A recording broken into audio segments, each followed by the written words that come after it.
Орозо адамды күнөөдөн жана жамандыктардан коргойт.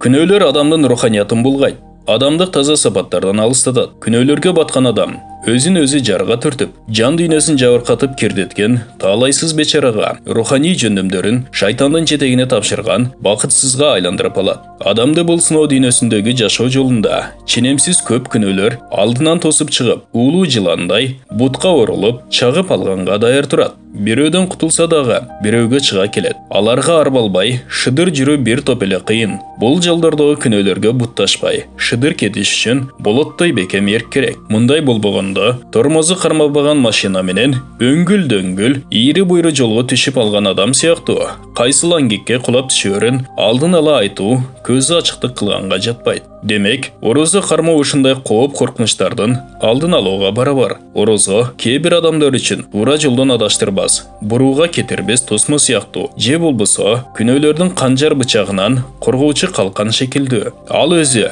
коргогон адамга жардам берип, анын бейишке кирүүсү үчүн бейиштин коргондорундагы керемет эшикке айланат. Пайгамбарыбыз саллаллаху алейхи вассалам мындай деген эле: "О жаштар жамааты, үйлөнүүгө чамасы жеткениңер үйлөнсүн. Бул көздү арамдан сактап, ар намысты таза тутууга себепкер. Ал эми кимде ким үйлөнүүгө шарты жок болсо, орозо кармасын. Анткени орозо ага калкан болот." Орозо бир түрдүү руханий машыгуу десек да болот. Ал адамды денесине байланыштуу желекме сезимдерине каршы туруу күчүн жогорулатат. Адам баласы орозо кармаган кезинде ар түрдүү терс каалоолоруна берилбей, орозо ичинде ээ болгон чыдамкайлыгы менен орозо кармабаган кездеринде да өзүн кармай билет. Деги эле орозо тек гана ачкачылык же ашказанды тамактан кору калтыруу дегендикке жатпайт. Ашказан сыяктуу эле бүт организмге жана сезим туюмдарга, атап айтканда көз, кулак, кол, бут жана ой кыялдарга да орозо карматуу аларды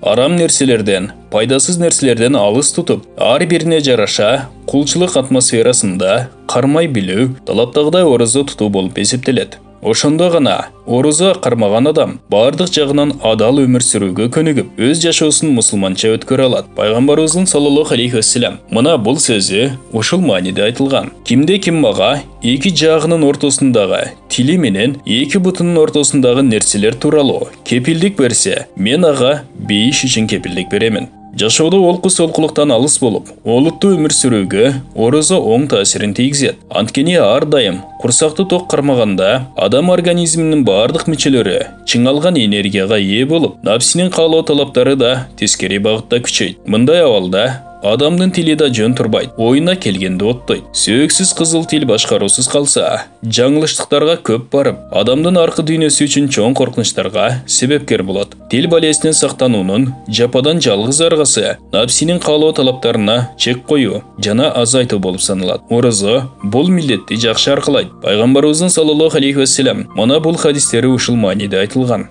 "Бирөөңөр орозо кармаганда башкаларга жаман сөз айтпасын, сөгүнбөсүн. Эгерде бирөө аны тилдесе же кол көтөрсө, мен орозомун десин. Кимде ким орозо кармаган кезинде калп айтуудан жана жаман кылыктардан тыйылбаса, Алла Таала анын жеп ичпей ачка жүргөнүнө муктаж эмес экенин билсин."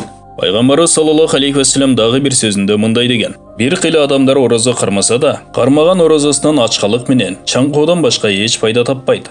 Жыйынтыктап айтканда, жеке ашказанга эле эмес, көзгө, кулакка, жүрөккө, ой кыялга жана башка бардык органдарга орозо карматканда гана орозо кармоо толук жүзөгө ашат.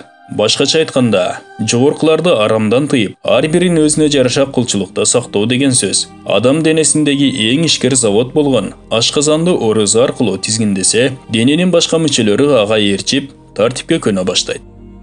Бул баян Ислам негиздери аталыштагы китептен алынды. Урматтуу мусулман бир туугандар, биздин Ихро медиа каналыбызга катталыңыздар.